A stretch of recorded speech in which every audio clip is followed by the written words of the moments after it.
here. I've got quite a lot to talk about, so I'm just going to go straight into it.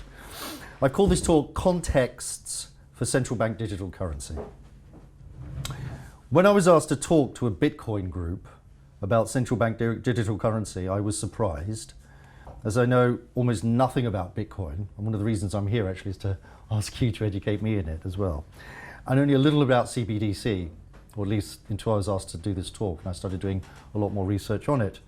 I'm neither an economist nor a banker, and I have just enough money to pay my bills without investing it into cryptocurrency. However, over the last 3 years, I have been writing and publishing about what I call the global biosecurity state. Now, by this term, I mean that nexus of organizations, treaties, agendas, regulations, programs, technologies, and ideologies that have emerged from the revolution in Western capitalism being implemented on the justification of responding to multiple manufactured crises. It's in the context of these crises, health, environmental, the cost of living, energy, geopolitical, and numerous others, and the solutions proposed to address them, that I was asked by one of your members, Alistair, to situate central bank digital currency. I think the phrase he wanted is, he wanted me to come in here and kind of join the dots between all these things. So, this is my first premise. No new technology is good or bad in itself, just as no new technology comes into use outside of programs for its use. And only its application can and will determine whether we should embrace or resist its implementation. I can't quite remember now how mobile phones were sold to us all those years ago. Beyond the promises of convenience and progress and a competitive edge, but I don't recall them being told that they would become the tracking devices for a system of surveillance and control that it is becoming increasingly hard not to describe as totalitarian. Neither does the application of new technology exist in isolation from other technologies and other programs, some of which are conditioned of its own operability, others sharing the same goal. What I want to do in this talk, therefore, is to discuss the contexts, economic, social, political, environmental, in which central bank digital currency is, in the parlance of our day, being rolled out. The avid promoters of CBDC, which include our unelected Prime Minister, Rishi Sunak, say very little about its necessity, its applications, and its benefits beyond similar claims to progress fighting financial crime, which I think would be a first for the Bank of England and our government, and of course sustainability, which is now the justification for every new removal of our human rights or civil liberty. But the wider and expanding context of the global biosecurity state, I believe, give us a more accurate understanding of the real application of central bank digital currency and indeed of its intended purpose. So I divided my talk into 3 parts. And the first part is called, it's kind of a question everyone's asking, there's a lot of misinformation about it, is it programmable? I'm going to talk about that. Now, CBDC is digital or electronic money for households and businesses alike, so we're told.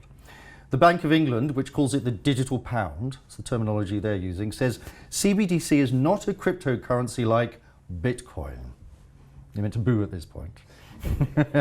Because it is not privately issued, but instead a liability of the bank, and that's a term I'll come back to later, and will therefore retain its value over time, rather than being subject to rapid fluctuations in value as happens with investments in crypto assets. Significantly, the Bank of England describes CBDC as the safest form of money available. And that's a value, safety is a value with the greatest currency in the global biosecurity state. It itself is a currency. If, or more accurately when, it is implemented, the Bank of England will make central bank money available to the public in digital form for the first time. As of last November, the Bank of England insists that CBDC will not replace, but instead, this is the phrase they use, exist alongside cash and bank deposits. Now, go back to how we got here. The Bank of England published its first paper on CBDC in March 2020, which coincidentally is the same month that lockdown restrictions were imposed on the UK, largely closing down the real economy for the next 2 years. The Chancellor of the Exchequer, who at that time was Rishi Sunak, another coincidence, set up a CBDC task force in April 2021, shortly after the second spike in UK deaths attributed to COVID-19. Now, this joint task force between the Treasury and the Bank of England is working with the central banks of other countries and states, as well as with the Bank for International Settlements, which I'll also come back to. The same month, the Bank of England set up 2 forums, one for CBDC technology, the other for CBDC implementation and operation. These include its use, its functions, the role of the public and private sectors, its implications for data privacy, and what the Bank of England, with a nod to the newly enforced orthodoxies of woke, calls financial and digital inclusion. It's another one of these kind of buzz terms, isn't it? By this, they mean not how everyone will have access to this wonderful new advancement in digital technology, but rather how everyone is going to be forced to adopt it.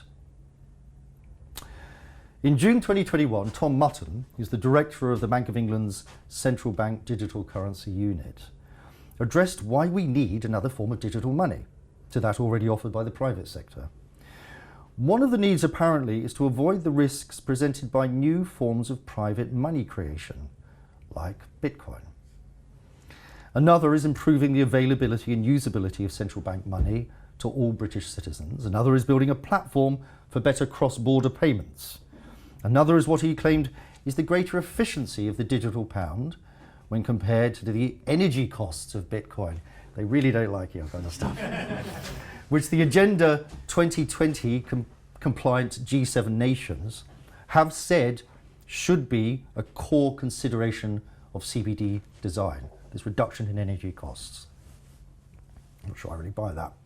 The rest were vague promises about meeting future payment needs in a digital economy and the apparently completely natural and not at all managed decline in the use of cash.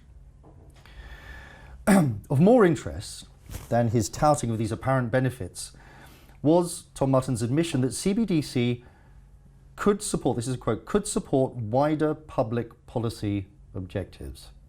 Very important, because that's a new role for money. Germane to this new role as policy supporter is CBDC technology, which allows it to be programmable.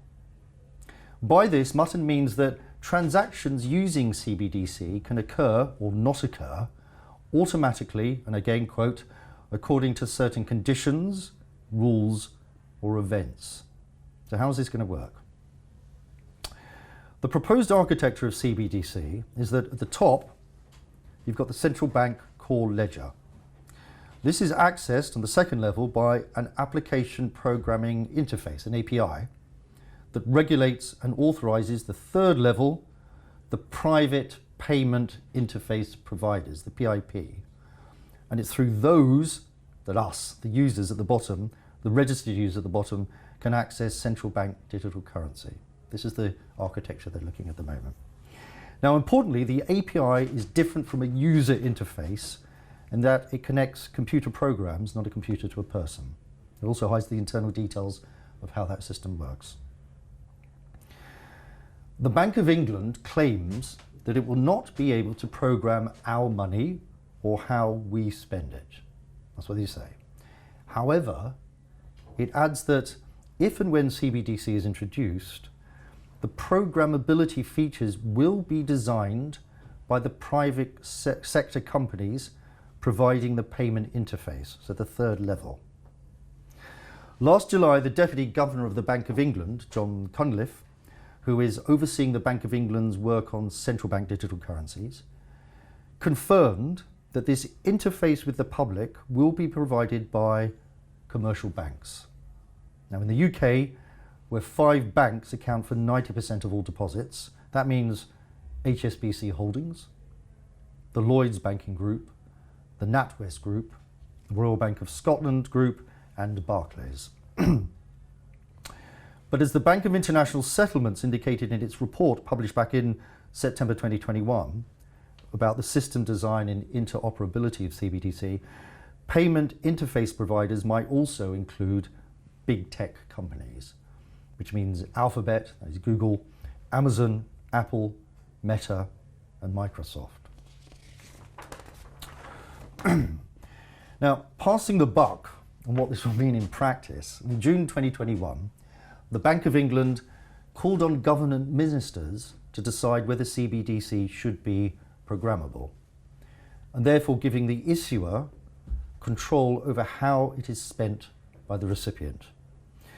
Mutton commented, and I quote, "There could be some socially beneficial outcomes from that, preventing activity which is seen to be socially harmful in some way. But at the same time, it could be a restriction on people's freedoms." Now, beyond a means to support public policy objectives, therefore, it appears CBDC will also be a means to prevent, so support and prevent actions of the public deemed to be harmful. As the last 3 years have demonstrated, and the online safety bill will write into legislation, that includes so-called harmful actions. The government, questioning the government on anything from the dangers of experimental gene therapies to the tenets of environmental fundamentalism. This is the context in which we should understand what a restriction on our freedoms means, a term used by Cunliffe. No wonder that an anonymous spokesman for the Treasury confirmed programmability is a potential feature of a central bank digital currency. From what its designers and promoters have said, I'd say it is the primary feature of CBDC. Excuse me. Tom Mutton also highlighted that the problem of how users identify themselves, and in doing so ensure the inclusivity of CBDC for every lucky citizen, would be solved by a system of digital identity, which the government has just closed the consultation on. He framed this in terms of a trade-off between the privacy of the users and the security of CBDC against financial crime. He admitted this will, regretfully, but inevitably, entail sharing information about the identity of the users with the payment interface providers, the commercial, who would therefore be responsible for security and also for the privacy and uses of the user's personal data. We've already had numerous examples of where this leads, most famously demonstrated by the agreement between Facebook and the UK private intelligence company Cambridge Analytica, which is to the market sale of our private data by information technology companies to the highest bidder. It sounds very much, therefore, as if central bank digital currency cannot be implemented without digital identity. That's what everyone says, that understands this better than I, and that digital identity is being justified by, among other programs, the joys and benefits of CBDC. It is not by chance that the same week the government published its consultation on the digital pound, it also published its consultation on digital identity. Neither of these consultations asks us, the British public, whether we want either. Today, of the 119 currencies considering implementing CBDC, it is being researched in 39 of them. In 33, including the UK, the USA, the European Union, Japan, Brazil and Canada, is being developed. 17, including China, India, Saudi Arabia, South Africa, Russia and the Ukraine, have a pilot scheme. And 11, including the Bahamas, Jamaica and Nigeria, which we'll come back to, have already launched it. In February 2023, the Bank of England and the Treasury together announced that a central bank digital currency will be launched in the UK this decade and be operational by 2025 at the earliest. Suggestively, it proposed limiting individual holdings of digital wallets to between £10,000 and £20,000, with the former limit holding the existing balance, salary and bonuses of 75% of the UK population, that's 10 grand, and the latter limit, 20 grand, 95% of the UK population. This, to me, doesn't sound like a currency that would exist alongside cash. Sounds like one's going to replace it. Finally, in the consultation paper, jointly published by the Bank of England and the Treasury this month, and which stretches to over 100 pages, only one page mentions the question of programmability. My experience is exactly how consultations work. It states, quote, "We do not propose to develop a digital pound that enables government or central bank initiated programmable money.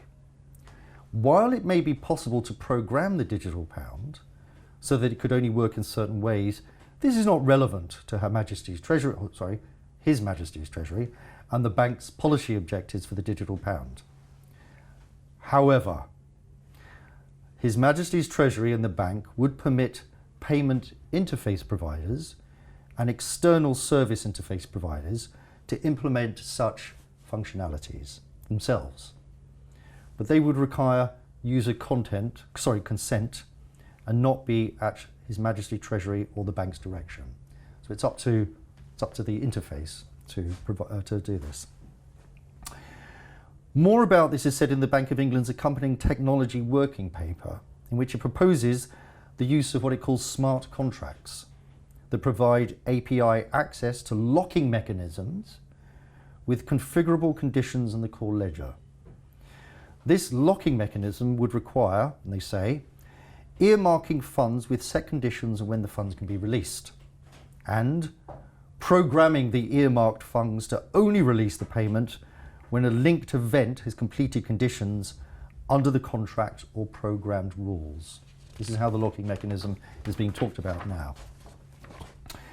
The way the Bank of England has presented the programmability function of CBDC to the British public is as a means to check and transfer funds to our digital pound balance, purchase goods with a smartphone, pay for services, order commodities online, and allocate funds to pay our rent, standing orders and other regular payments. That's the way they're discussing it. Ease and convenience. So nothing to worry about then. The Bank of England and the Treasury won't program its digital currency with rules, but the commercial banks and information technology companies providing the payment interface through which we use it can do so, including contracted conditions of use which, if not met, activate a locking mechanism between us and the core ledger of central bank digital currency. But only apparently if we want it. So what could possibly go wrong? That's what I'm going to talk about into part two. Part two of my talk is called Other Programs of the Great Reset. With such assurances from the Bank of England and His Majesty's Treasury, what are the worries and fears about central bank digital currency, and should we listen to them? These can be summed up with the argument that CBDC is not being put forward in isolation, but as part of a revolutionary change, not only in the technologies of what is being called the Fourth Industrial Revolution, but also in the programs implementing them. It is only by looking at these programs, therefore, that we can grasp the economic, political, social, and, as we've seen, the environmental contexts in which CBDC is being developed, will be implemented, and eventually become operative within the next 5 years or so, perhaps less. It's unlikely, to put it mildly, that the huge work of building the technology for the digital pound, on which the Bank of England has embarked, will be rejected by the Treasury when it's completed. How then are they going to implement it against the expected resistance? The simple answer to that is they're going to do it in conjunction with the technologies and programs of the global biosecurity state and the regulations and restrictions that enforce those programs. Implemented as mere upgrades to the infrastructure of the nation state, these are fundamentally, and perhaps irreversibly, changing the social contract between the citizen and the state, and with it the ability of the ruled, that is us, to scrutinise, influence or hold our rulers to account. Largely unknown to the general public, preoccupied with pronouns, the royal family, hugging Volodymyr Zelensky, Matt Hancock's text messages, and now Gary Lineker's tweets.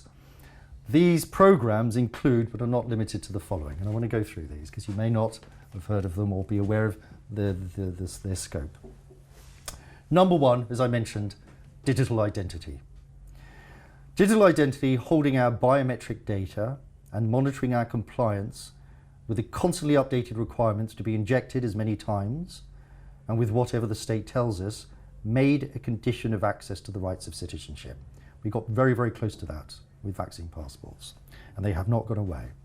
This will include our freedom of movement, and under future manufactured crises, our freedom of association and assembly, and perhaps, if the fundamentalists have our way, our right to education, work, or medical treatment, or liberty itself. In October 2019, the World Bank proposed acting as a central repository of data relating to the good practices of countries implementing digital identity. They suggested they facilitate the transfer of information to interested parties and incentivize compliance with preferential loans and grants. Digital ID is the gateway to the enforcement of all the other programs. Indeed, in May 2021, the Financial Times reported what CBDC research and experimentation appears to be showing is that it will be nigh on impossible to issue such currencies outside of a comprehensive national digital ID management system. This meaning CBDCs will likely be tied to personal accounts that include personal data, credit history, and other forms of relevant information. And I think that's where the blockchain technology is kind of germane to that. Another program, Universal Basic Income. For the millions of workers, primarily from white-collar jobs, made redundant by the new technologies, markets, and programs of the Fourth Industrial Revolution, and this great reset of Western capitalism it has enabled. It's not impossible that reception of UBI, as some people think, will eventually be made conditional on accepting an RFID, a radio frequency identification chip implanted under the skin that would not only allow us to receive and make payments, but also for the state to track our movements and monitor and limit those payments. One might soberly reflect that no one is going to give us free money, which is what UBI is kind of being talked about, unless they have absolute control over how we spend it. And third one, a system of social credit, modelled on that currently employed in the People's Republic of China, in which both citizens and businesses are given a credit rating based on their compliance not only with the laws, but also with the behavioural norms of the state. Among other means suggested by the International Monetary Fund in August 2020, this rating will be established through access to our personal online browsing, search and purchase history, and the compliance of our businesses with criteria of production, consumption, sustainability, employment rights, trade partners, etc. Facial recognition technology, which the police in the UK have already been using for some time to stop and search members of the public without cause in order to build up a database of the population, and which will be used in conjunction with digital ID to identify citizens not compliant with the norms and regulations of the biosecurity state. That's the way it's being used in China. As we have had demonstrated over the past 3 years, these are not being made by our elected national governments, but rather by unelected and unaccountable international technocracies, like the WHO, like the WEF, like the European Commission, who are overseeing global finance, expenditure, consumption, energy, health, agriculture, animal husbandry, education, and as we're seeing in the Ukraine, war. These decisions are not being made by our elected representatives and governments anymore.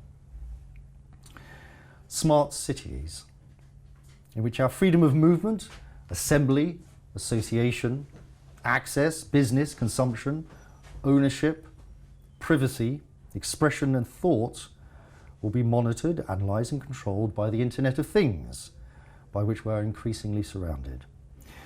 Since at least 2018, the Trilateral Commission has promoted the use of artificial intelligence technology to analyse, monitor and shape our behaviour. This is currently being implemented in the UK by local authorities enforcing the restrictions of so-called 15-minute cities, an invention of the World Economic Forum, which violate our freedom of movement under Protocol number 4, Article 2 of the European Convention on Human Rights. I wonder why they're doing that, something which has been designed by the World Economic Forum. These restrictions on what initially the number of times we are allowed to leave our designated limits in a car will be monitored by a panopticon of surveillance equipment, and with punishments that start at fines and extend undoubtedly to electric cars being switched off, I'll talk about later. And other punitive measures which are already being used in China's system of social credit, which includes being refused the use of even public transport. Right now they're doing a pilot program on having AI in the tubes in London. Just in case you think this was about saving the planet, they want to monitor how we use public transport as well. Now, the environmental fundamentalists who justify such restrictions because it's in a car are the same as the COVID fundamentalists who justified lockdown, masks and mandatory gene therapy, and they are equally blind to where it will lead. Once you accept that human rights are contingent on what the state declares is the common good, you're on the road to fascism, which is what the title of my book is. And if we think this only applies to cars and is being implemented to save the planet, as I said, London Underground is implementing smart stations, as they call them, using AI technology to monitor, record, analyse and learn from our every movement and action. These are their terms. It is a short and rapid step from someone stopping us leaving a jurisdiction in a car, a bus or a train to stopping us leaving or entering without other technologies like digital identity and even more intrusive biotechnology. As an example of which, the Internet of Bodies. Internet of Things connects us all together, but we're connected to it by the Internet of Bodies, by which we're connected to this system of surveillance and control. Now, this includes, this is just a cross-section so far, pharmaceutical products carrying a microchip registering when they are and are not ingested to ensure compliance. A quantum dot dye delivered with gene therapy that stores information about the injected person's medical history and biosecurity status, whether they're up to speed with their shots. A microprocessor in storing encrypted payment data implanted under the skin of our hand to allow contactless payments. A smartphone app that tracks our individual carbon footprint in order to monitor and control what and how much we consume, and even a microchip planted into our brain to augment reality. Now, you've probably heard these being dismissed as right-wing conspiracy theories in the mouths of snorting MPs in Parliament and the propagandists for compliance in our media. But the microchipped tablet was announced by Albert Bourla, the CEO of Pfizer, at the World Economic Forum in January 2018. The quantum dot dye vaccine by researchers funded by the Bill and Melinda Gates Foundation at MIT in December 2019. The skin implants by Walletmore, a Polish-British startup company, in October 2021. The carbon footprint tracker by the president of the Alibaba Group, again at the World Economic Forum annual meeting in May 2022, and the brain implant by the Vice President of Research and Design for a nanoelectronics and digital technology company on the website of the World Economic Forum in August 2022. These are all up and running, and there's undoubtedly many more. When it comes to the technologies of our enslavement, our conspiracy theories fall well short of the digital, virtual and augmented reality being prepared for us. The Pandemic Prevention, Preparedness and Response Treaty, about which I've just published an article, launched by the World Health Organization in December 2021 and adopted by the European Council in March 2022.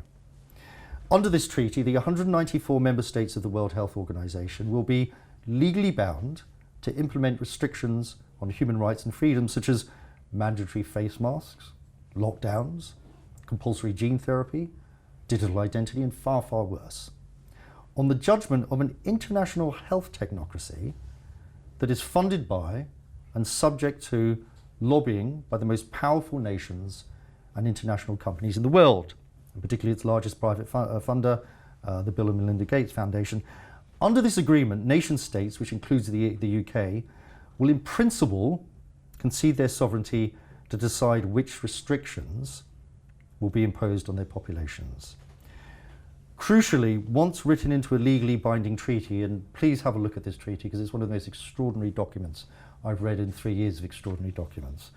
Once it's written into this treaty, the efficacy or logic of these biosecurity so-called measures will no longer be open even to what little debate we've had in this country.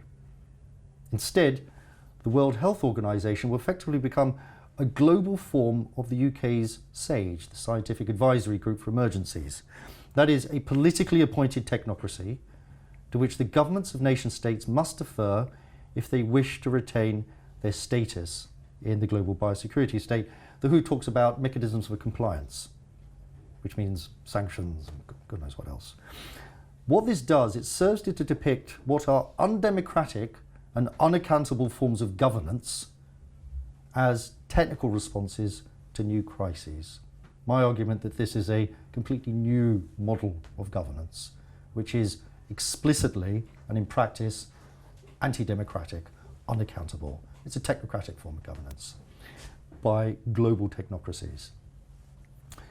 Sustainable Development Goals. Again, these were adopted by the United Nations in 2015 under the rubric of Agenda 2030.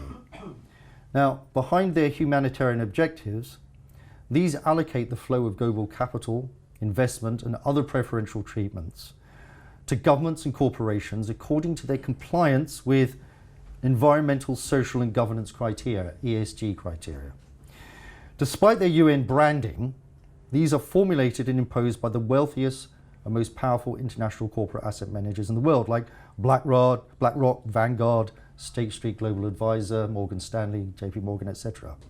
Now, far from saving the planet from exploitation by multinational corporations, Sustainable Development Goals are designed to increase the monopoly of wealthy Western economies and international companies able to meet those criteria over poorer countries, and also to create the framework for purchasing their UN-assigned quota of emissions in carbon credits. On the same justification, developing countries are loaded with debt by financial organizations like the World Bank and the IMF, the International Monetary Fund, in order to meet these goals. And those unable to meet repayments, either through increased taxation or spending cuts to their already impoverished populations, will be invited to hand over their land and natural resources to their debtors, which is exactly what's going on in Ukraine right now. And finally, central bank digital currency, which employs blockchain technology to log every transaction we ever make and is programmable, as we've seen, with restrictions and limits on expenditure, contingent on, for example, our biosecurity status or our carbon footprint, or as we've seen in China, our social compliance. Could it, for example, be used to switch off access to digital money for those who violate the limits of 15-minute cities, or of those who fail to meet the biosecurity state's definition of fully vaccinated, or who fail to upgrade their car to an electric vehicle, or who neglect to recycle their rubbish, or who eat more than their allotted quota of meat and dairy products, or who leave their heating on beyond the allotted times, of those the state describes as a threat to the common good, for daring to criticise the government or indeed the central banks themselves. When our salaries and our savings are in CBDC, it would no longer be necessary to evoke emergency powers, as the government of Justin Trudeau did in Canada in February 2022, to freeze the bank accounts of the non-compliant without a court order. They can do it like that. In effect, CBDC will become a form of geofencing.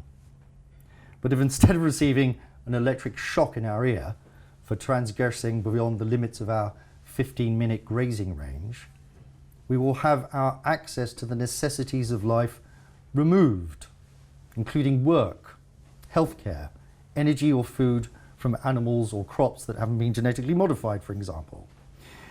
The question I'm trying to formulate is whether, given the context in which it will be implemented and the demonstrated willingness of the governments of the West to lock down, spy on, control the movements of and punish their citizens for the common good that we've seen over the past 3 years, whether CBDC is likely to be so programmed. Yeah, go on now. It clearly can be programmed.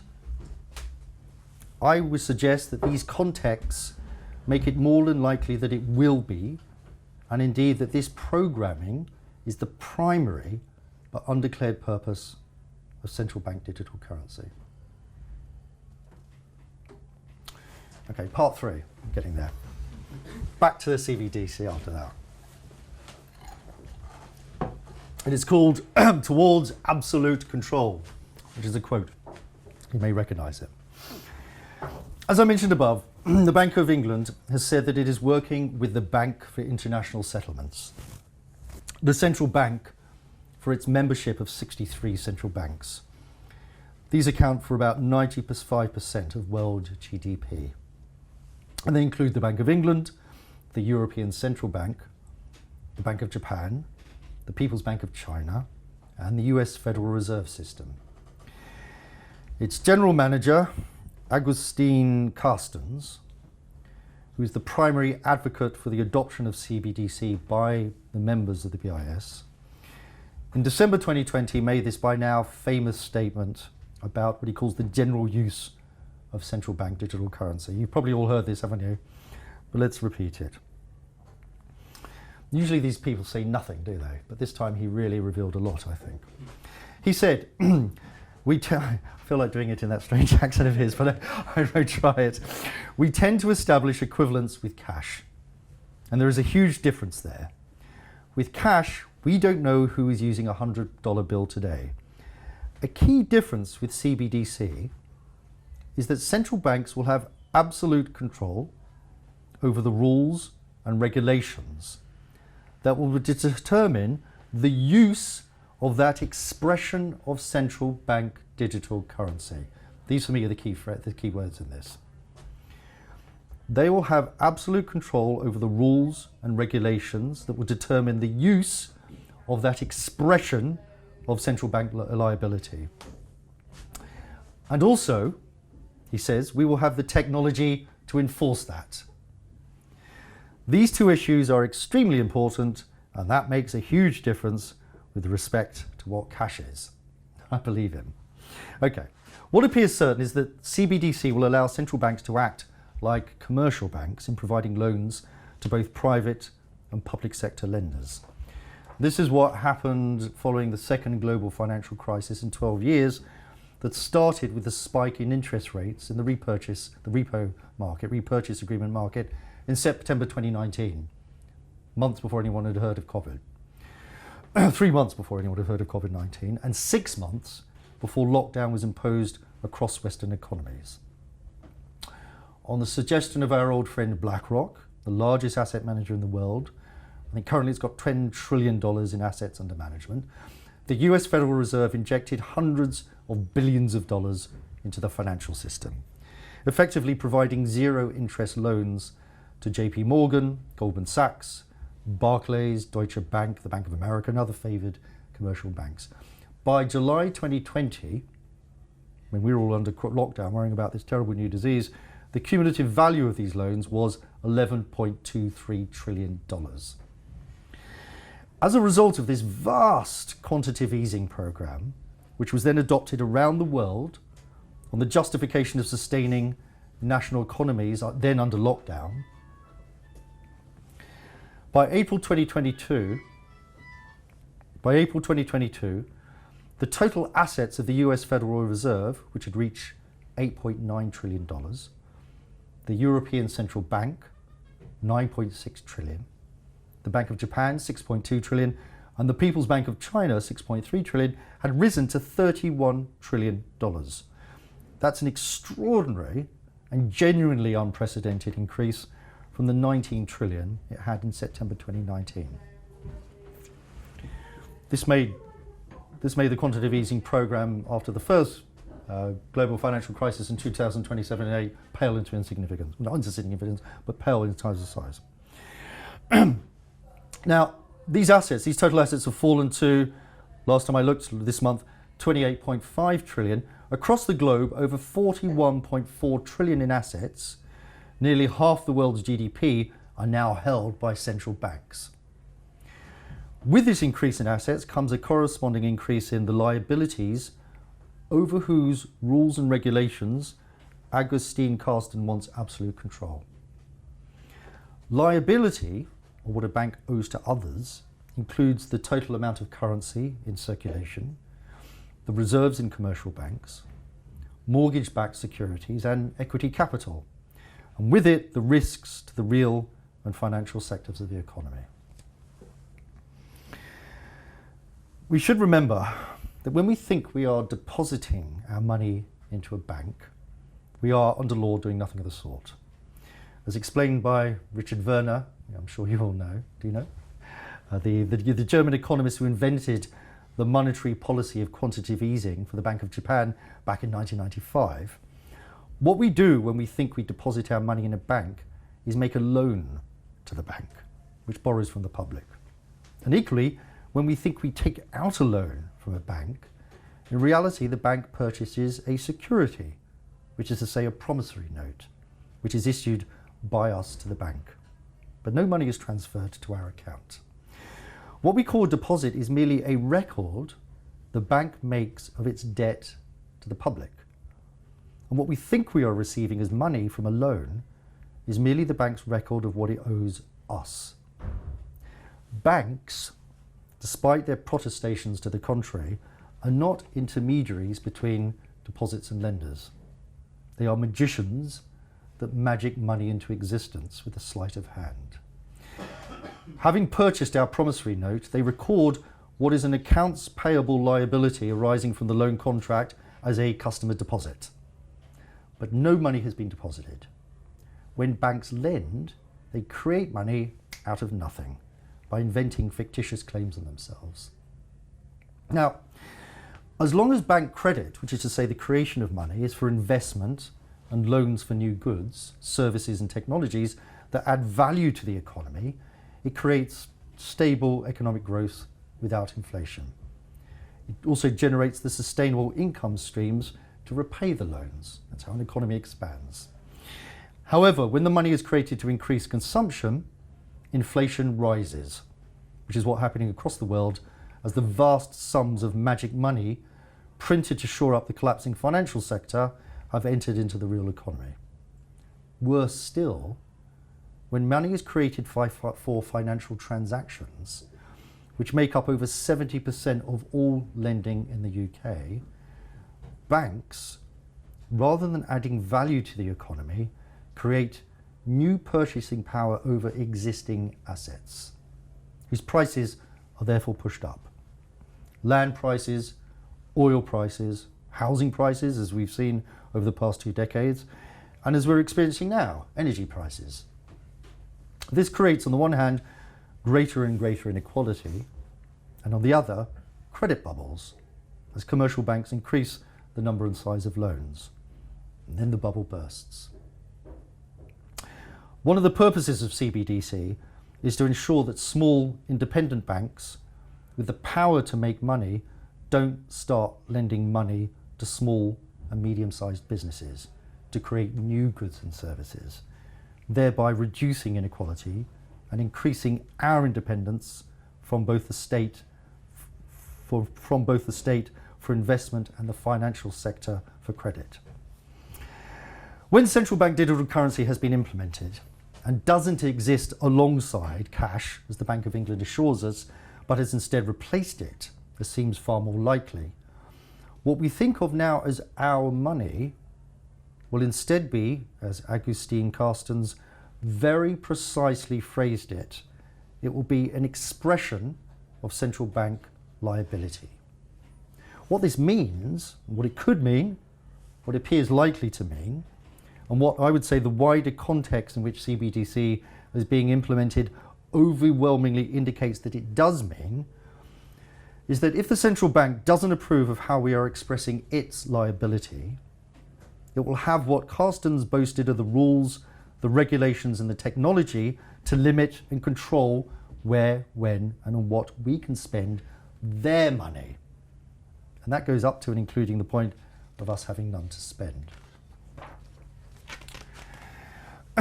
As the Bank of England and the Treasury have specified, the private payment interface provider, which is to say the most powerful commercial banks and information technology companies in the world, will have the technology to program conditions into CBDC that will activate a locking mechanism when they are not met, when these conditions are not met or if they are violated. And since these private providers are operating under the environmental, social and corporate governance criteria being imposed by BlackRock, Morgan Stanley, JP Morgan and other corporate asset managers in furtherance of the UN Sustainable Development Goals and the signed commitment of the governments of the West to Agenda 2030, they will be obliged, doubtless with a show of protest, to program CBDC with the limits and requirements on expenditure and in consumption that meet these goals in this agenda. And I hope by now you know what those are. Huge, massive reduction in energy, food consumption, etc. They've created the conditions which are going to force them to impose what they want on us. The key point is, this will no longer be our money, but instead an expression of central bank liability. The Bank of England is liable for how, when, and on what we spend its digital currency. And it is the central banks and other stakeholders that compose the new global technocracy that will determine the rules and regulations by which we spend it. Programmable CBDC is that technology that Carstens talks about. Now, since its founding in 1694, the Bank of England has made it clear that money in the UK is a promissory note, with the terms written on the paper notes we call cash. It says, I promise to pay the bearer on demand the sum of X pounds, signed by the chief cashier for the governor and company of the Bank of England. When cash has been withdrawn as a form of currency, and there is no longer anything for us to bear, the bearer, in our wallets, one day perhaps even in our private bank accounts, that promise to pay will lie within the purview and liability of the central bank. And what we now call money will be reduced to the expression of its largesse. That, I believe, is what Augustine Carsten means by absolute control. And I think for once he's using terms accurately. Even for the overwhelming mass of the UK population that does exactly as it is told, including injecting experimental gene therapies into its own arms and those of its children, those who remain within the boundaries of its 15-minute cities, those who consume its allotted share of insects, and those who take, without question or complaint,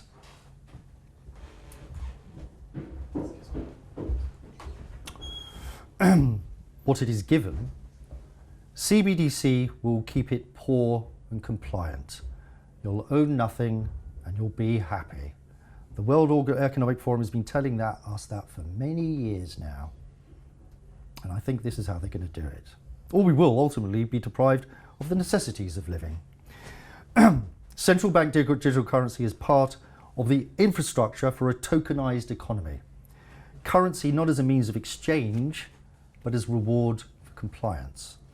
This is what Tom Mutton intimated when he said that the digital pound, and again, I quote, can support wider public policy objectives and prevent, again, quote, activity which is seen to be socially harmful. Those are his words. Under these terms, CBDC will be an automated form of governance enforced outside of any legislative or juridical mediation. Comply or starve, effectively, at the most extreme. People will comply.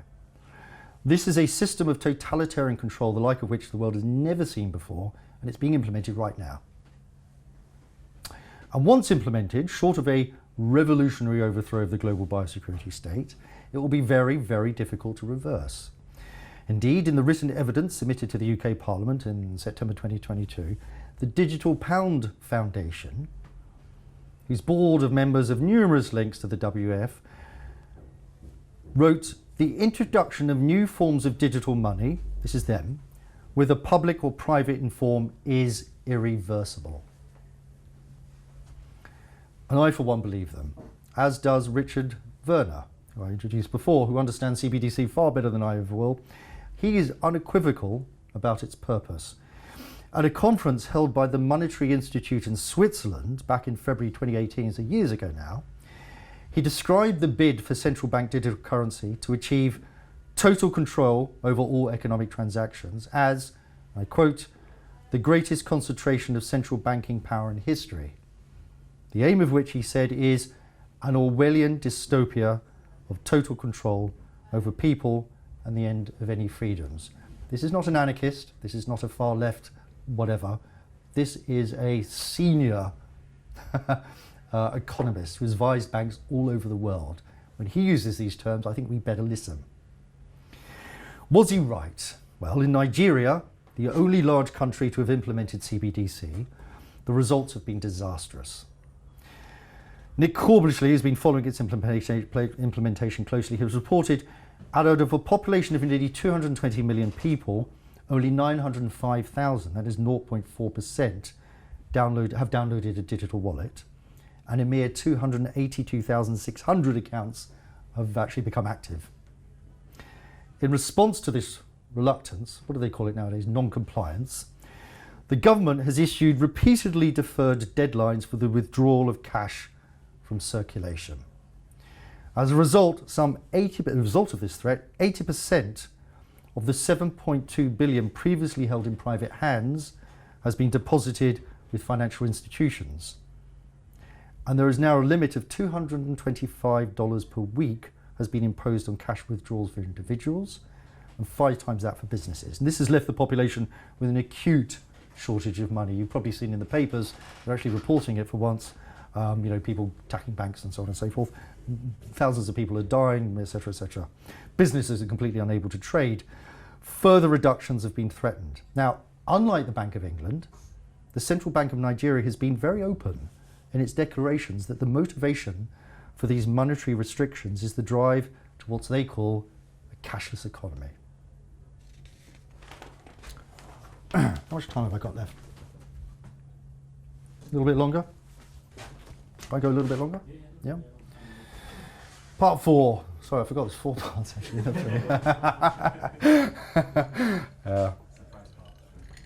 It's the surprise part. The masters of the world. Again, not my quote. I'll end with a question, but it's got a big preamble. The 10 largest national economies in the world by gross domestic product are the USA, China, Japan, Germany, the UK, India, France, Russia, Italy and Brazil. Between them, these countries produce a gross domestic product of $68.5 trillion, more than 2/3 of global GDP. Their collective debt, however, is over $79 trillion. That's a public debt to GDP ratio of 117%. The odd one out in this list is Russia. It's only got $421 billion of debt. That's about an eighth of what they've got in Germany, India, France, Italy, and in the UK. In comparison, the USA has a national debt of $31.6 trillion.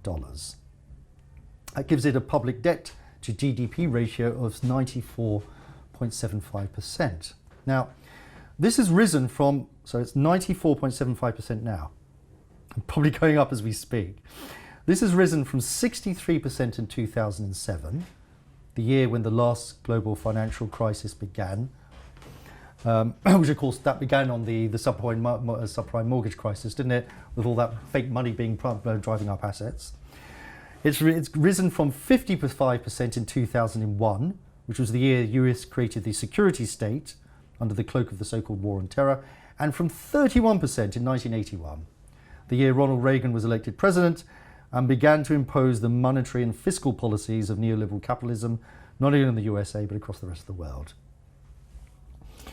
The US external debt to GDP ratio, that is, the debt owed by the US government not to the American public, but to other countries, which increases the risk of defaulting and, of course, decreases economic growth, is 93.28%.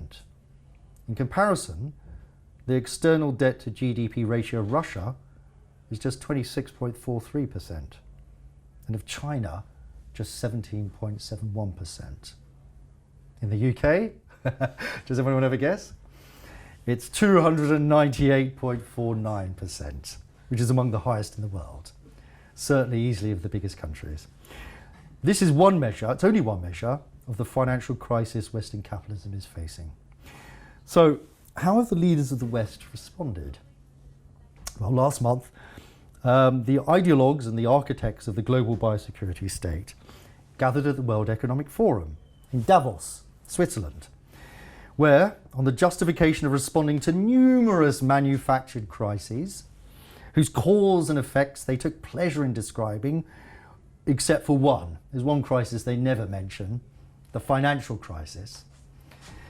They elected themselves effectively to form an openly technocratic, authoritarian world government. When I was listening to them, I was very struck that they don't even play lip service anymore to anything that you might describe as democratic or accountable. If you allow me, I'd like to quote some of the things they say, because I think this again, you'll see what my question is. I think you'll guess, what do you think these guys are going to do? They don't talk about CBDC, but they talk about all these other things. So let's start with Ursula von der Leyen, the president of the unelected European Commission, and she herself is an agenda contributor to the World Economic Forum. Now, if you remember, in October 22 last year, she threatened the electorate of Italy that if they didn't vote for the Commission's preferred candidate, the European Commission, had the tools to cut off EU funding to Italy. Do you remember that? Extraordinary statement. Now, she said that we are facing the greatest industrial transformation of our times and maybe of any times. She predicted that those who develop and manufacture the technology that will be the foundation of tomorrow's economy will have the greatest competitive edge. I would say they have the greatest monopoly. Someone else, Albert Bourla, the Chief Executive Officer of Pfizer, which is the largest pharmaceutical company in the world by revenue last year, for reasons we all know, himself is a long-standing agenda contributor to the World Economic Forum. He announced that messenger RNA gene therapies sold and mandated as vaccines for both COVID-19 and now seasonal influenza combined will be made, so you can get it, just get everything, just inject everything. They will be available to governments of the world later this year, at a price, of course. Tony Blair, former Prime Minister of the UK and another agenda contributor to the World Economic Forum, said that they should be helping countries to develop a national digital infrastructure for their healthcare systems, which they will need because of the gene therapies, which they call vaccines. Now, so the gene therapies are being used to justify vaccine as a digital ID, the same way CBDC is as well. He added that this digital infrastructure would have, quote, an impact beyond any particular disease or pandemic. Satya Nadella, the CEO of Microsoft, another agenda contributor, said that, well, it's Bill Gates' former company, which we have to remember since 2007 has been handing the private data of us, UK citizens, over to the US National Security Agency. He said it's producing software that, through what he calls carbon accounting, allows banks to measure the carbon footprint of small businesses before granting them loans. Yeah, these are the sort of conditions which are going to be imposed on central bank digital currency.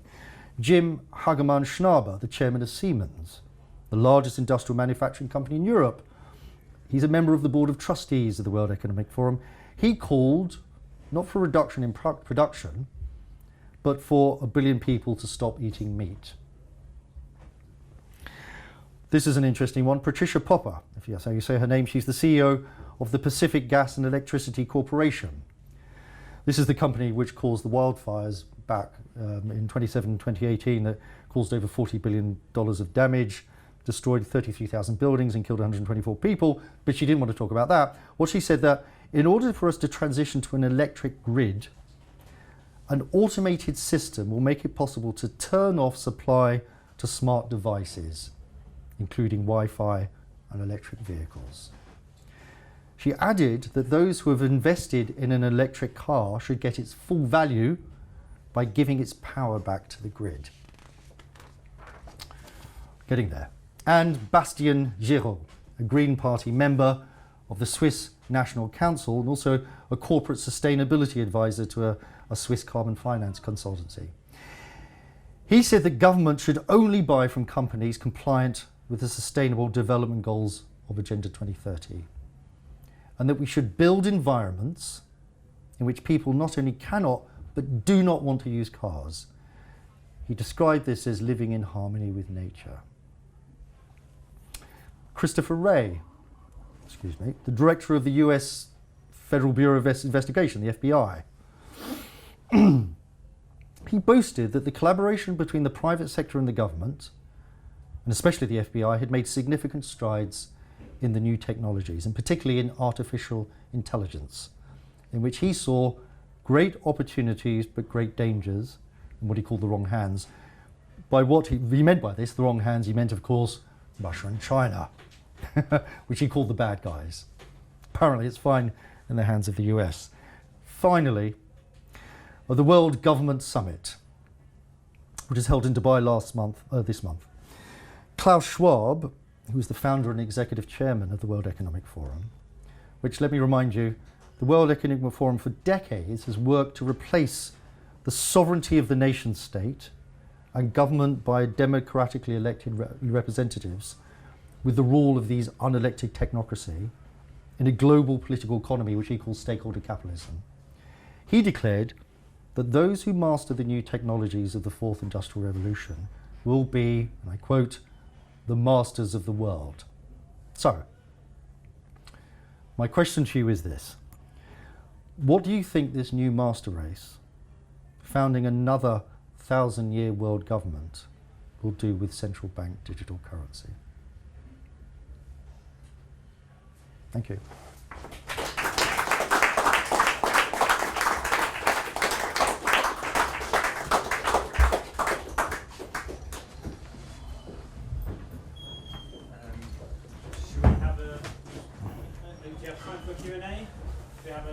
Yeah, I'm happy to. Does anyone have any questions they want to? Yeah, I had a question. Yeah.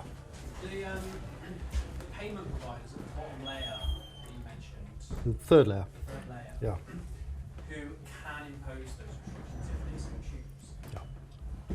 In my head, I immediately thought, well, they kind of have to go along with the rule of law. Yeah. So if the government wanted to impose any kind of restriction on central bank currency, all they have to do is come up with a law that means those companies have to go along with it. Yeah. So then abstracting it away to a third layer. Yeah, they're definitely passing the buck onto the commercial. I mean, we saw that done with the sort of the restrictions that were done under lockdown, the various kind of restrictions.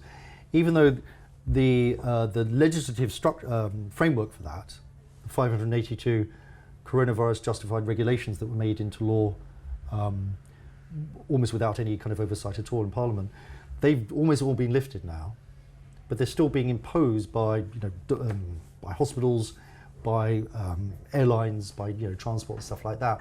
They're making them into sort of conditions of travel and stuff like that. I think that's the nature of something I write about, which is biopower. Biopower is, or biopolitics, is when you move from a legal framework of governance into simply practices, technologies of governance.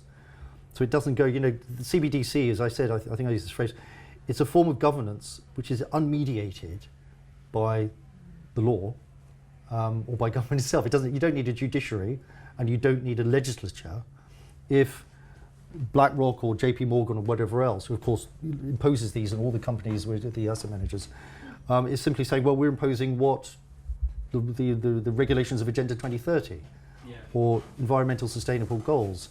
And these have not been made by us.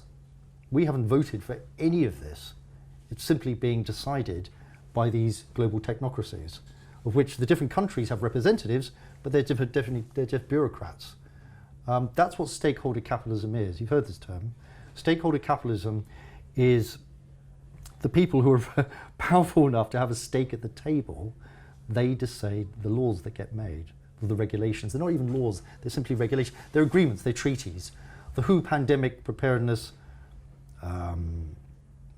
response preparedness, I always get it mixed up. You know what I mean, the pandemic treaty is, this is a treaty which we will sign, and then anyone can justify, not anyone, any of these commercial interface can say, well, we are imposing these on the use of central bank digital currency because we are obliged by the treaty of the government to do that. So yeah, I agree.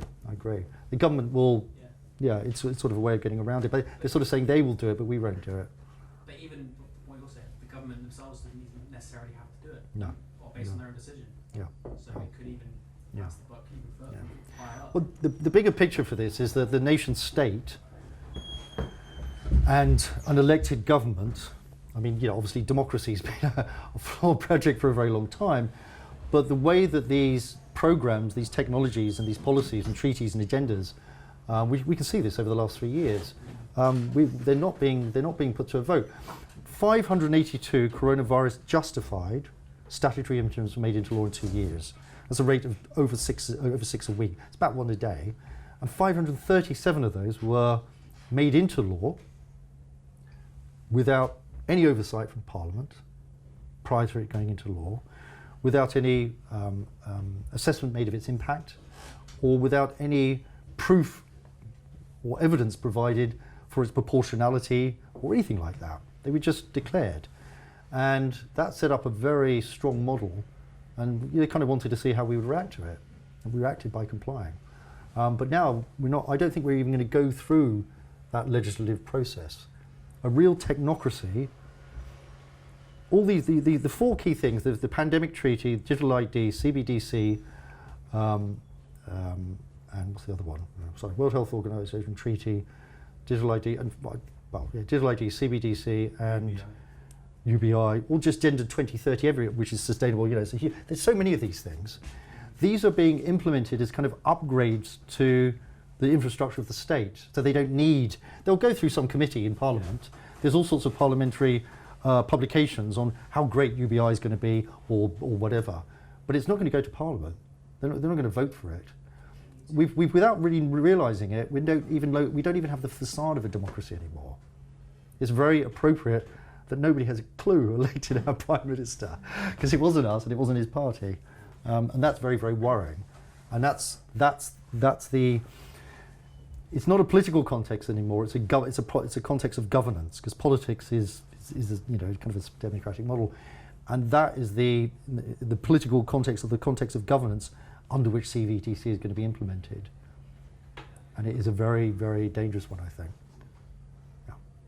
So, given that the more we rely on infrastructure that's in place, the more dependent we're on it.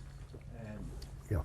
If we do let it trickle in and start using it, and we it becomes embedded within the structure of society. Yeah. How do we rip that away from what we are doing? How do you disengage with that system? Yeah. Is it easy to just stop it from coming at the start? And how do we become independent, basically, from a system like that? What do you have? There's lots of ways. I'm not going to read any more, but I could read. But there's one real key way, because at the moment everything is going through this one medium, and you've probably all got it in this room. How many of you got a smartphone? Is anyone on this phone? It's easy actually. Is anyone on this phone who doesn't have a smartphone? Well, I don't. I don't have a smartphone because everything's going to go through that. My new books. I did a book launch on the weekend, and I ended with this sort of I thought very poetic speech about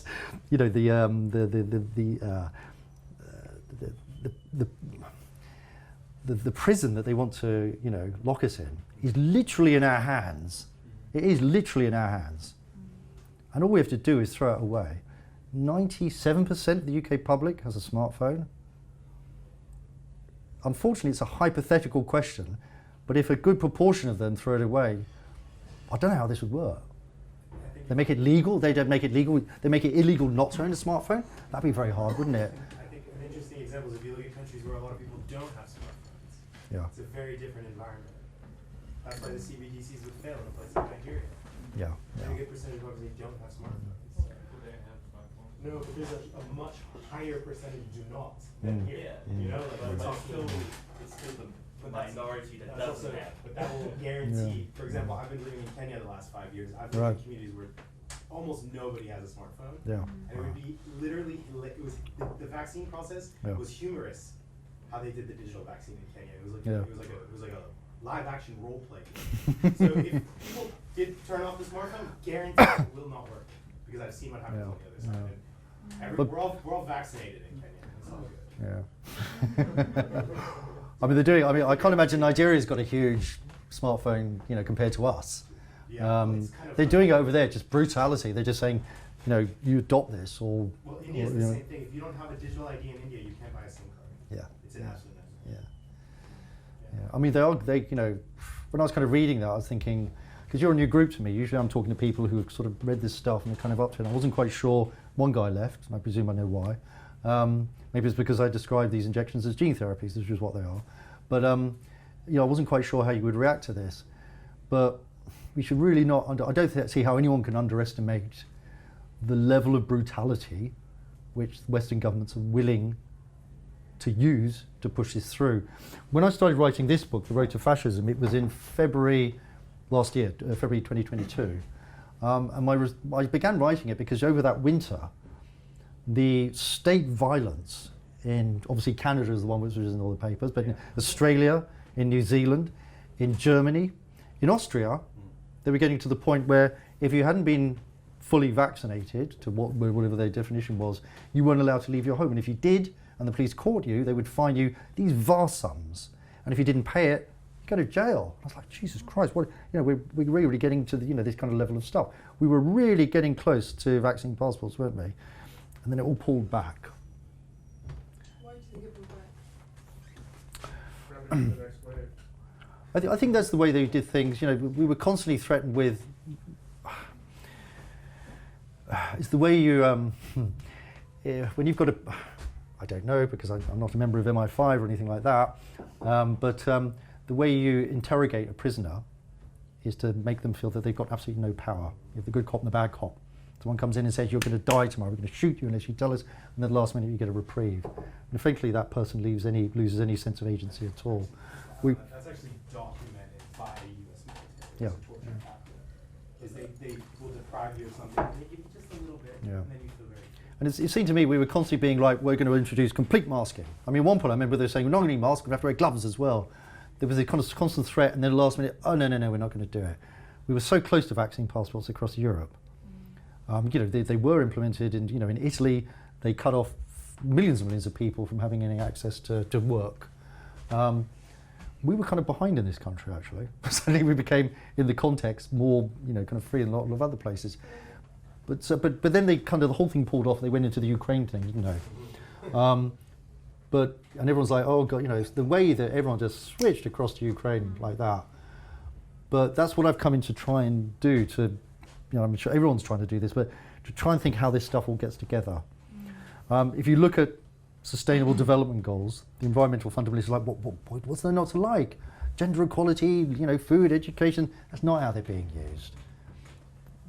Ukraine is a model of how you load debt onto a country and then you come in and you take that country away. Zelensky has announced that Morgan Stanley, BlackRock of course, and JP Morgan are going to come in and coordinate the, $175 billion that the West has pumped into that country. He's already implementing, they're already on the verge of implementing the principles of neoliberalism, the Washington Consensus, which was used in Chile, which was used all around the world. I don't know, everyone seems to have forgotten everything they knew about history in this kind of particular war. But now I think they did it because they needed time to, bring this technology up to scale. They didn't know how people would react, and they reacted with mass compliance. And they thought, okay, there's a whole lot of new technologies, but I'm very struck that they're not bringing. It's not this. The first phase, if you like, the COVID years, the lockdown years, was done on a extraordinary level of legislation and police enforcement of it as well. Enormous fines and all that sort of stuff. The whole society got together, the propaganda and stuff. They're not doing that now. Nobody is talking. You pick up a paper and it's all about Gary Lineker. I mean, last week it was. I mean, who remembers everything just goes so quickly, doesn't it? The explosions in Ohio, and the derailings and stuff. Everyone just blah, blah, blah, blah. But it's a cover to these absolutely fundamental changes to the social contract. And as I've been saying, we're no longer even a facade of a democracy. And that is really, really worrying, because one of the things I write about in my book is the camp.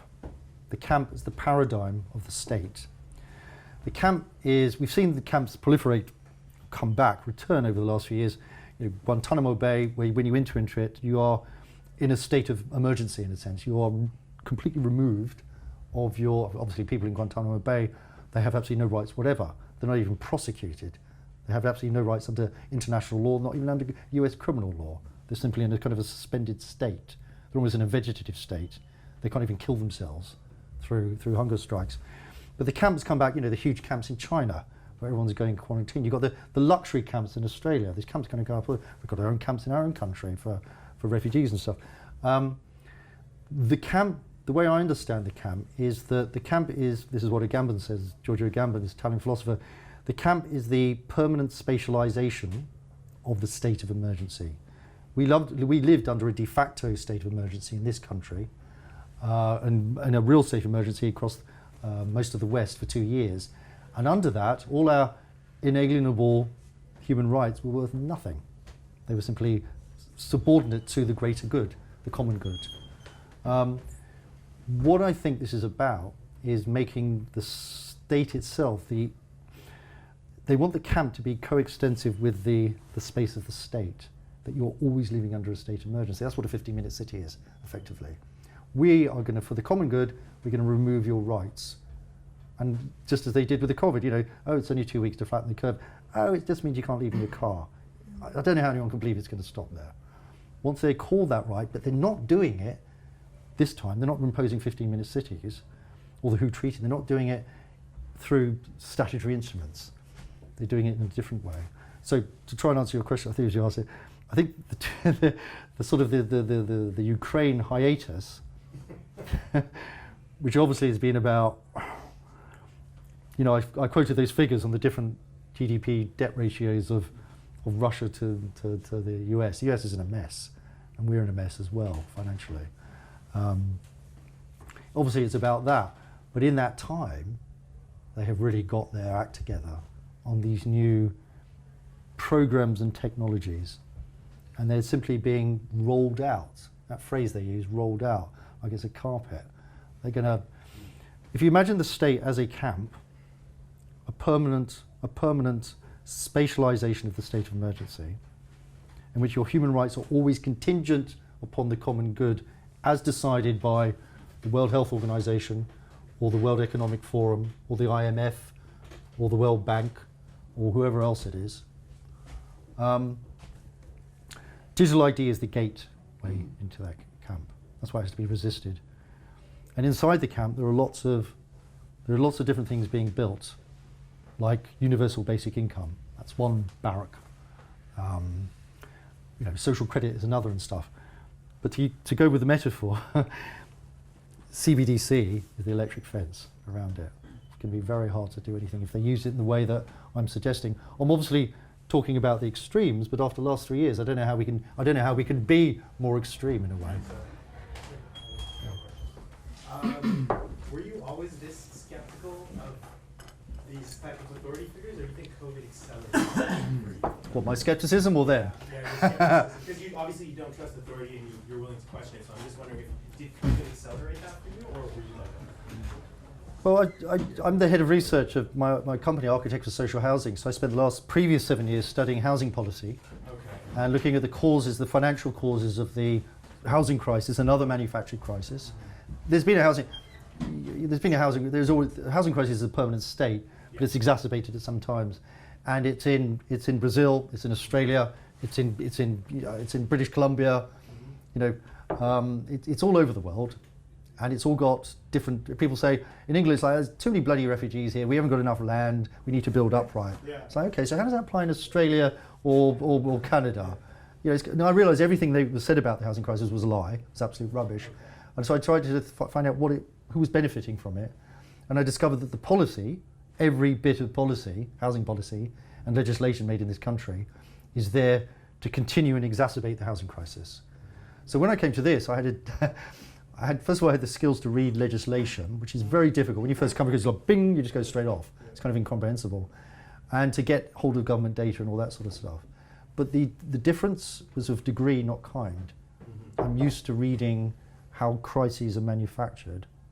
And once you see that, and it's not too hard, really. But to the other part of your question, the cynicism of the agents has gone right up. Yeah.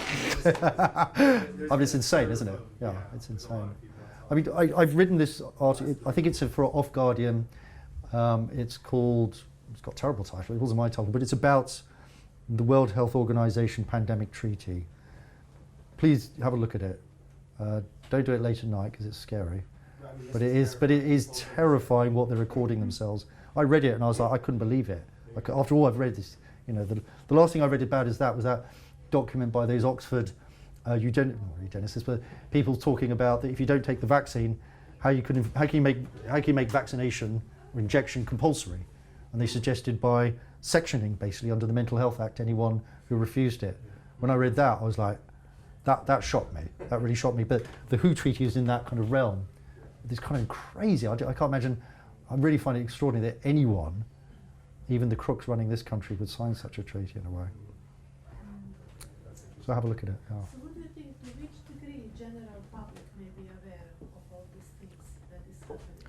I think they, They're sorry, go on. starting to open their eyes after all this COVID, 2 years of COVID, and so many of vaccine-injured people, or they're still completely thinking that government is this. Well, you tell me, because you tell me. Do you think people, because you're not my usual audience, if you like. I was very interested to come here tonight. Only one guy kind of walked out when I was talking about it. I presume that's why he walked out. I think people are the evidence of the harms of lockdowns, which has killed lockdown restrictions on medical care, treatment, and diagnosis for 68 million for people for 2 years. Unsurprisingly, has killed and will continue to kill tens of thousands of UK citizens. Yeah, I knew that from a very early, in this book, when I started examining lockdowns across the world and the effects it was having, and of countries who didn't have lockdowns, it was clear as day. The lockdowns there, that's obvious. Any doctor who's not a liar should know that. The vaccine, the gene therapy, the way they try to suppress that, but more and more people know someone who's been injured, and you've got that kind of personal stuff. I think there is a general awareness of that, but I think also there's a huge motivation not to face up to it. Particularly if you injected yourself. I mean, the good news is, from what we know, the vaccines are not genocidal. They weren't made to kill people. They were just made very quickly and without any care. And there is enormous disparity between individual, vials, if you like. Excuse me, just on that point, you're in total disagreement with Mike Eden, ex-Vice President of Pfizer. Yeah, I know, mate. Who completely, absolutely says they were deliberately designed to harm people. So, Yeah, and I'm not saying who's wrong or right, Yeah. but you're in total I disagreement with him. I think he's got a much bigger background Yeah. in medicine and vaccine production, production within pharmaceutical companies than you have. Oh yeah. I think I have this conversation a lot. People ask me a lot.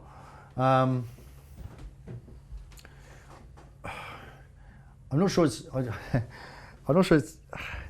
The UN definition of genocide is not wiping out a people.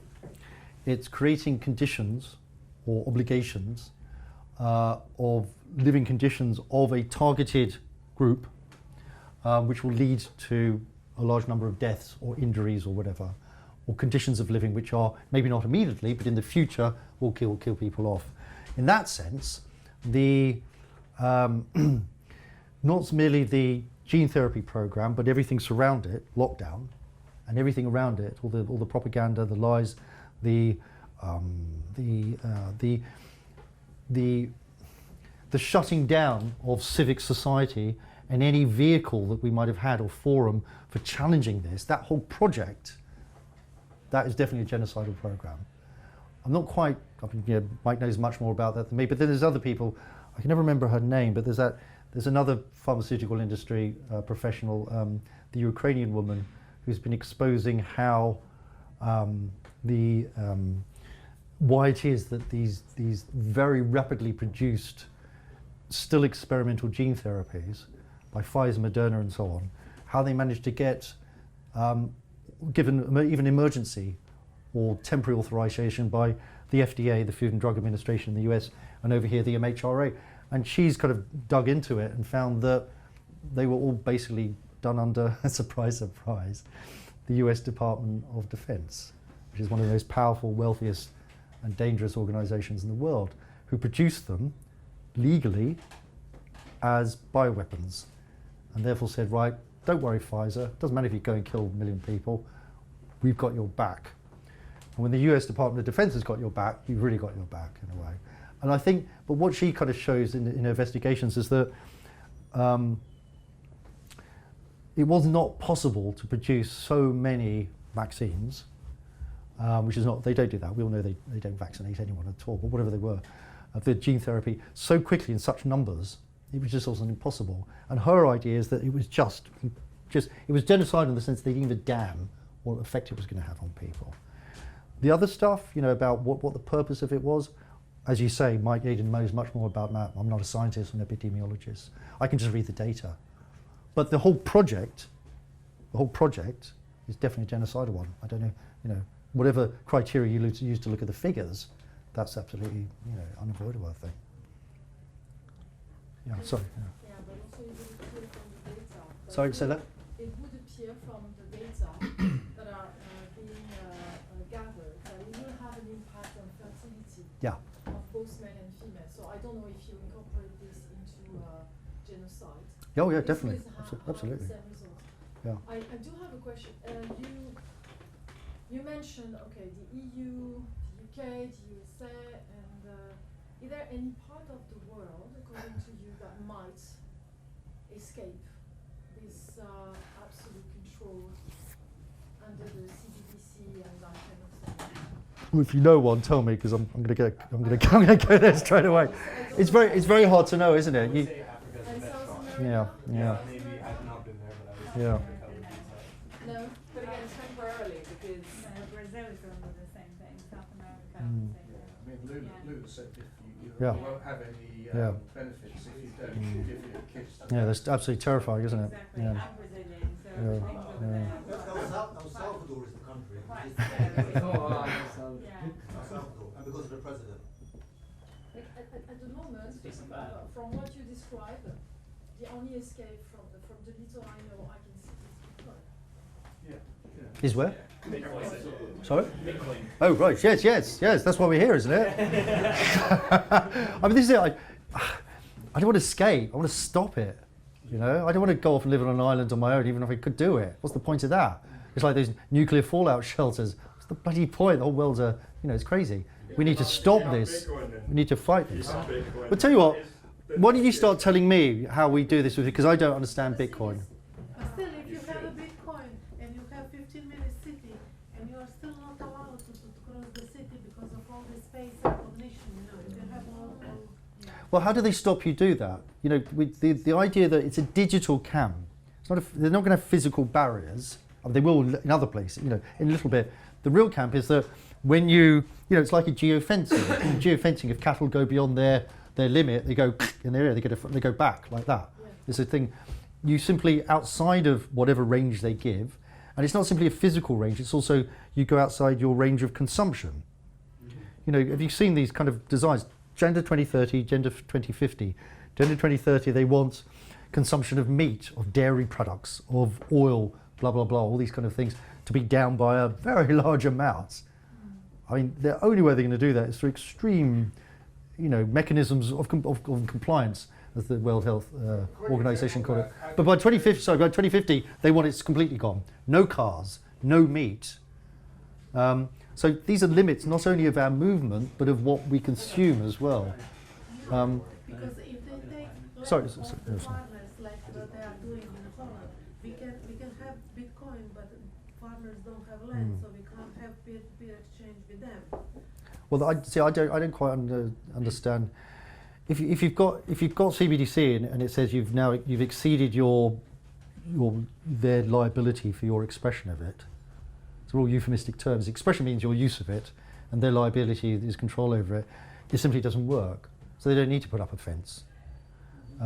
It's a digital control. But if you combine that with phone tracking and facial Yeah, recognition yeah. and everything else, and I mean, I have to say, maybe I'm also ignorant to some extent on how Bitcoin is a solution, but I think anything that's backed up by military might, if you don't have equal might or large numbers, as you say, can you spend? And there's, I think that's the dividing line. Yeah, sure, it might give a temporary rebate for a little bit of time, but you've got to have someone else that wants to swap them with you, someone else that's growing the food that takes it, as you say, someone else that then won't be targeted for selling to you using Bitcoin. I mean, you've got to keep going out bit by bit by bit, and at the end of the day, it's people and societies, and that goes back to your point, which is how many people are aware of the situation, and I would say almost no one. I mean, everyone's got the attention span of a gnat. I mean, some people don't read, no, but seriously, do you know what I mean? TikTok, 30 seconds, we've been getting shorter and shorter and shorter and shorter and shorter. Most people don't have the time or the energy to think about, things, they may be under financial pressure, health, all kinds of things, and then you add short concentration span, not much education, constant social media and conditioning. I mean, I think it's a very, very hard message to... Yeah, it is very difficult. Media and what people are consuming and getting from the media, because everyone, not everyone, but a lot of people believe in everything that the media say, so they'll take everything and yeah. Yeah, but thinking also Bitcoin, I mean, the lockdowns they could be, but they could be a reaction to Bitcoin. And what I mean by that is you cannot stop Bitcoin. Governments cannot stop Bitcoin. But there's a problem with that. Governments and the people in control who rule the world, they have to stop Bitcoin. Yeah. Because if you lose control of the money, and you lose control of the printing press, you have lost control. So that is not possible to do. So what I was thinking, that the only solution to this is, if you can't stop Bitcoin, if you can't stop the money going around the world, you have to stop the people. And that's why you have to lock down people. Because if you can't stop the money, you have to stop people moving around. And that's the reaction we get. Now, I'm not saying they said, oh, look, here's Bitcoin, we're going to have a reaction. Yeah. But what I'm saying is the Bitcoin coming at this time, the whole thing that we're waking up, this required a response, and an emergency response. That is what the COVID lockdowns were, an emergency response to the fact that they were losing control and they needed to act quickly. And they are acting very quickly because of that. Yeah, and Bitcoin is one of those things. Just one quick thing on that. So they can't stop Bitcoin, I agree with you, but they can stop the fiat realms to Bitcoin, which they are kind of starting to do it. No, it's done in the UK already. In USA, they're doing it right now. Basically. But you can still P2P, and I would just say, I think there's a two-part. I mean, this is my best assumption here, guys. I'm not Batman, but the first thing is on the sustainable development goals. Before I got into Bitcoin, I was involved in the shitcoin ecosystem in East Africa, right? Which is basically a giant ploy to destroy smallholder farming. That's what I came to realize. So the sustainable development goals destroy smallholder farming. As a result, we have no land. I think that's the second part of the Bitcoin equation. Is farmland. I mean, they can control it, but if we have farms that grow food and farmers that are willing to sell in Bitcoin, and farmers that can get inputs in Bitcoin, I'm not saying it's perfect, but that's like the best. Like, if I see one shot, I'm like, that's the shot. I agree with you, but then It's like land plus Bitcoin. Land has always been the biggest subject of warfare from way back when, and so I agree with you that the link to food is almost more. I would rather have an acre of land than a Bitcoin in an emergency. But I mean, seriously, do you know what I mean? Like, I've got money that I can spend. Okay, great, but rather have the object that I want to buy using the money that I was going to spend, right? No, but your land can be seized. Yeah, exactly. Exactly. Your land is a record on a database owned by the government. And that's why I'm going. That I mean, Bitcoin, you can stop it by not having anyone that can sell to you because they control the land or There's always a black market in money and things. But then, like, for me, it always comes down to military might, which does make me think this is kind of like a slightly screwed scenario. You need protection for the rights of owning that land and for the right to use Bitcoin and sell the products within that land. Once you have the land structure and water structure and the ability to sell those resources for Bitcoin, that's the base layer of being able to sustain. But you see in the Netherlands at the moment, they're expropriating. It's almost like Soviet Russia. They're expropriating the Dutch farmers. It's the second biggest produce, agricultural producer in the world, and they're simply taking them away. First of all, they say mad cows kill all cows. Yeah. Our friend Neil Ferguson did that, didn't he? I'm going to sound like a stuck record, but whoever's controlled monetary policy globally has always had the strongest military might. I mean, if Britain was the bank of record. The Taliban beat the It's Americans. the other way around. They It's control the monetary policy. because they have the monetary might. Yeah. I absolutely now agree. they are under threat because they don't, they are at risk of losing their control of the monetary system if people start to use Bitcoin, because they don't need anyone else to provide that system. You don't to need them. the protection. Right? You can only have pounds if there is the Bank of England, if there is this institution that is made the pounds.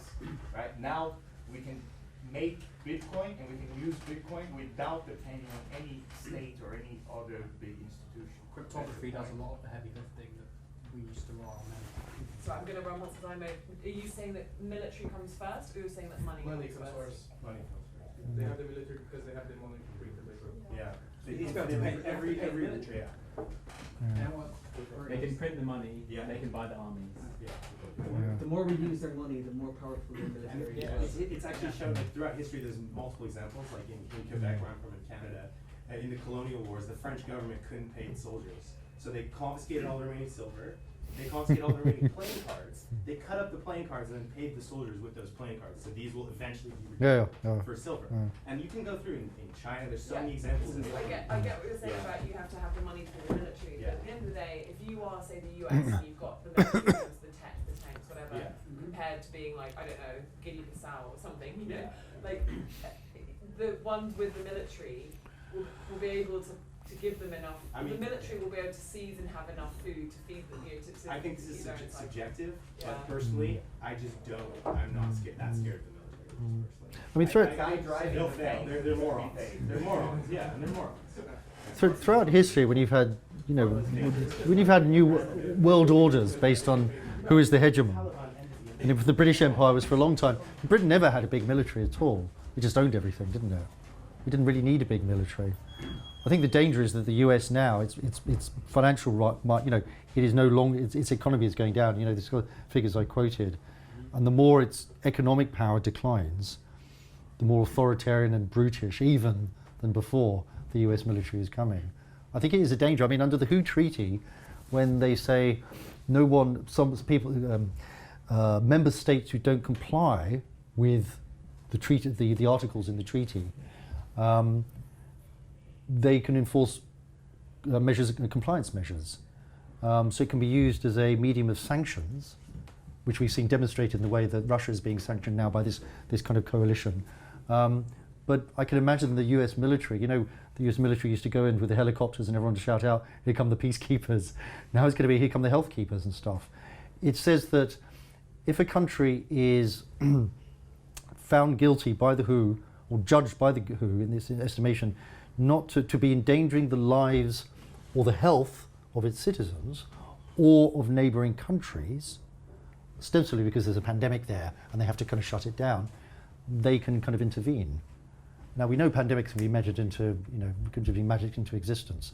One of the purposes of the treaty, the WHO Treaty, Pandemic Treaty, is to define what a treaty is.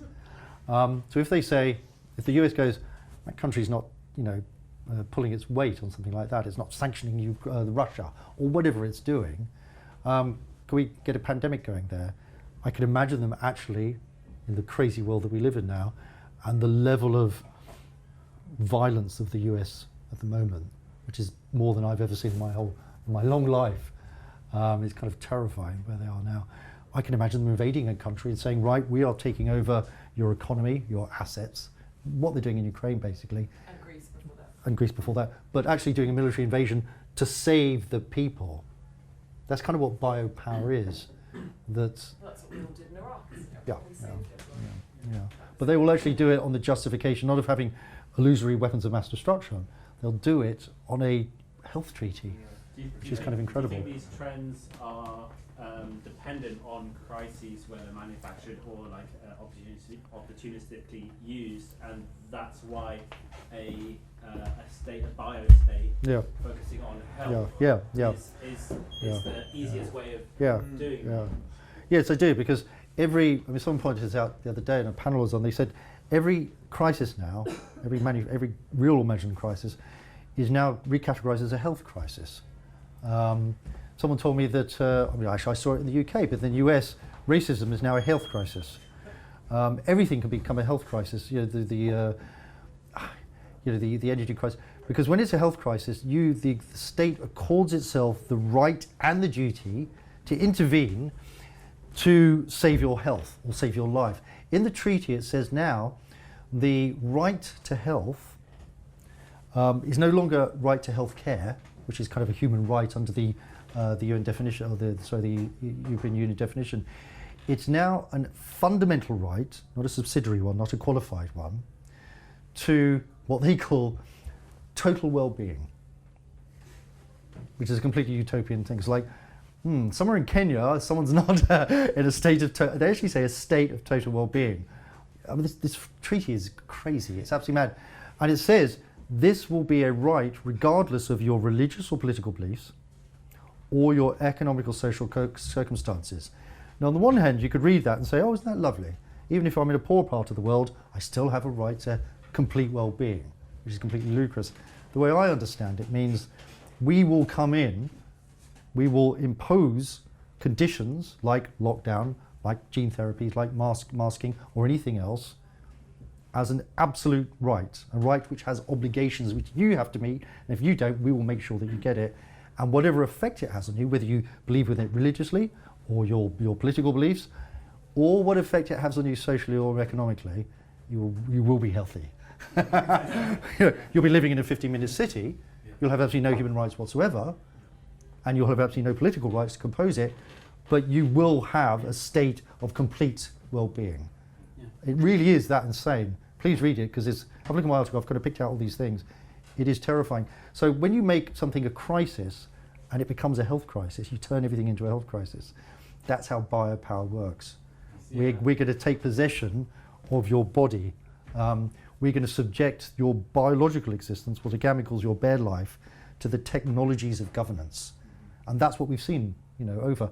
In a way, what was done to the members of our population who live in care homes was a crime against humanity.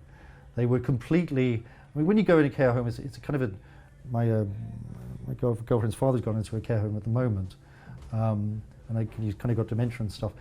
And we're very, very reluctant. We kind of looked after him as long as we possibly could. Because when you get into a care home, he's gone in, he went in like a couple of weeks ago, boom, they said someone's got COVID, the whole place is shut down. I was like, why are you not allowed to visit the care home when supposedly there's COVID there? It's like, you're not subject to COVID, you're young, you're healthy, it poses no danger to you. When you go into a care home, you lose your rights. You're no longer a civilian. You are a bare life, you're a biological existence whose continuation, the continuation of the life of the bare life, of the person who is reduced to that state, becomes an absolute criteria, and everything else becomes subordinate to that. And what we saw in this country is that the vast mass of people who died under lockdown died in care homes, and it wasn't from COVID. It was from 70% of the people in care homes have got dementia. And when you lock people in their rooms for 14 hours a day or whatever it is, and you put the TV on in front of them saying there's terrible things going on, people died in their masses. So on that point as well, that's a complete contradiction to Dr. Mike Eden, who basically said minimum 100,000 people were murdered with midazolam. So the midazolam dosages were 10 times Yeah. beginning, and Yeah. that's the drug used in Yeah. American lethal injections for executing prisoners. 10 times starting doses. So again, I'm not going to dispute or argue about this, but your exact point there is in complete disagreement with Dr. Mike. I don't think it's a complete disagreement. What I'm saying, what I'm 100,000 minimum Okay, hold on. were murdered with midazolam in this country. Full stop. That's it. Okay, I don't think it's a complete disagreement. What I'm arguing is that the lockdown, the forefront of the damage done to lives and health of lockdown restrictions happened. It happened everywhere. But because as I said, if you withdraw care, diagnosis, and treatments, I've written an article which is going to be it's actually it's in this book, and it's also going to be published by, I hope, by UK Column soon. It's something I wrote in January 2021 after the first year, and I looked at all the figures, all the mortality figures, and throughout the year you have the various institutions that monitor the health of the UK public. So cancer, the key causes of mortality: cancer, dementia and Alzheimer's, diabetes, and heart disease. And throughout the year, all those institutions are saying, "Christ, our figures are off the scale. They're going up and up and up. More and more people are going to die." And then at the end of the year, all these figures had disappeared, and they'd all been recategorized as COVID. Those people died because they were denied medical care. The midazolam thing, again, I don't know that. I'm not going to. What I'm saying is, if it is, it's an addition. That would be something else as well. We kind of got off this a little bit. What I was trying to say is, the figure of the person in a care home who is being stripped of all their rights to the point where even their family can't come and visit them, that is the kind of the essence of what biopower is, where your state of existence, even if you're sitting in your room with a mask and a visor on, and you're not allowed to see anyone, you're kept in this sort of almost not quite a vegetative state, but a suspended state of existence. That's the essence of biopower. And when the WHO Treaty says your state, it actually says a state of complete well-being is now a fundamental right which overrides your other rights, your political beliefs, or your right to have a job or have a business, or or social freedoms and stuff. That is, of course, they're not going to reduce us to the state of a care home resident. We still need to run economy. You can't, no matter how many police and military you have, you can't stop people. You need to actually have a functioning economy. But biopower is a way to control people and let them still go about their business. We'll still be chickens laying eggs, even though we'll be in our kind of coop, as it were. Do you think this is like an inevitable, No. inherent part of the state? Do you think that? Sorry, maybe a big question, but do you think that? You mean, do I believe in the state? Yeah. Do you believe in the state? Do you Well, think there's an innate authoritarianism that in the digital age specifically, some of these powers are going to be used, and it's the nature of the state.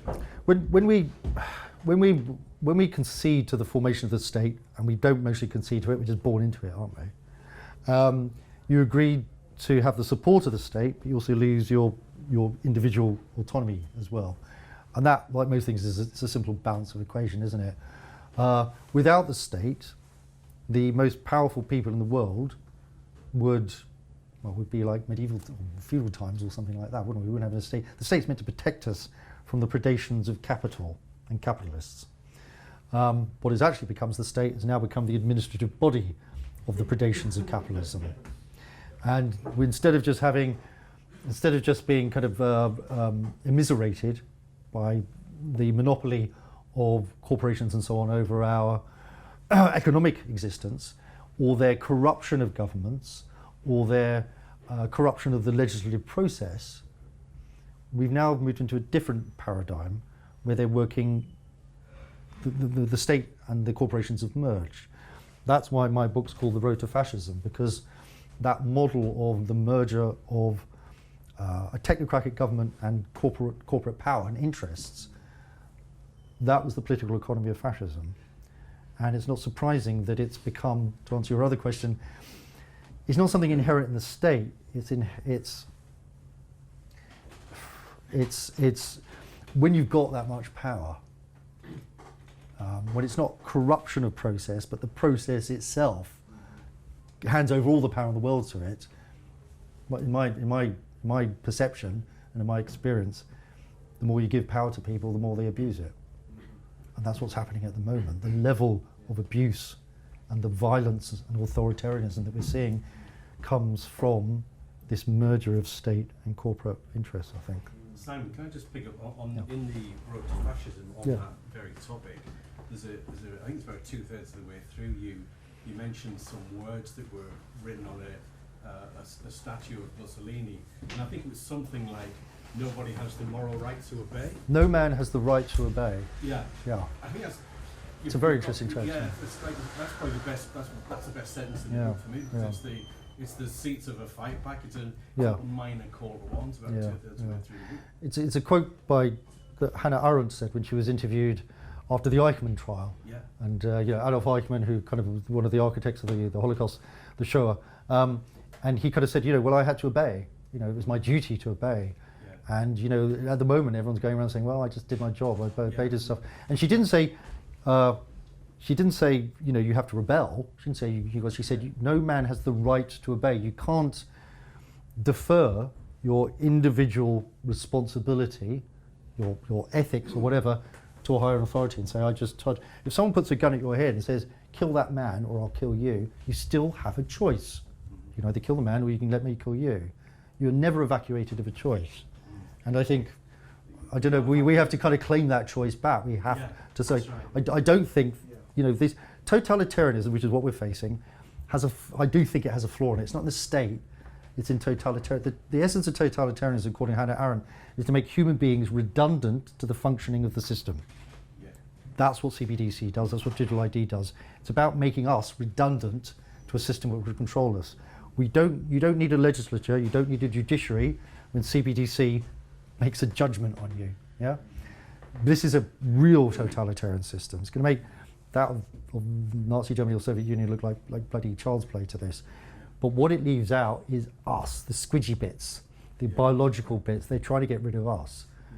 Yeah. And I never thought I'd say this when I was younger, but I kind of believe in the human being. Yeah. And we need to kind of reclaim that aspect of ourselves and that, by putting down our phones for a start. Yeah, and the question, the need to obey, that's what I say to my colleagues who are asleep and ignoring all of this sort of stuff. Well, why did you go through that vaccination? Why did you do that? Yeah. Why didn't you examine your conscience? I mean, hopefully we kind of learn from that. Yeah. I mean, I kind of agree with you. What is this? It's Gary Lineker, and then it was Hancock's text, and then it was the Ohio explosion. Then it was this. Like, who can remember what was the thing on the front page of just a month ago? I don't know what happened 3 years ago, but we need to bloody start. There's that great quote by Milan Kundera, the Czech writer who lived under the Warsaw Pact, and he said that the struggle of man against power is the struggle of memory against forgetting. And our media produces forgetfulness, and we need to start remembering just what. I can't believe when they went into Ukraine. It's like, didn't we do this in Iraq like a few years ago? And everyone just sort of fell into line again. We need to start remembering, starting with what has happened over the last 3 years. Which leads me to, it's all here in my books if you'd like to buy a copy. I think we should, is that enough? Okay. Thank you for having me, I really enjoyed it.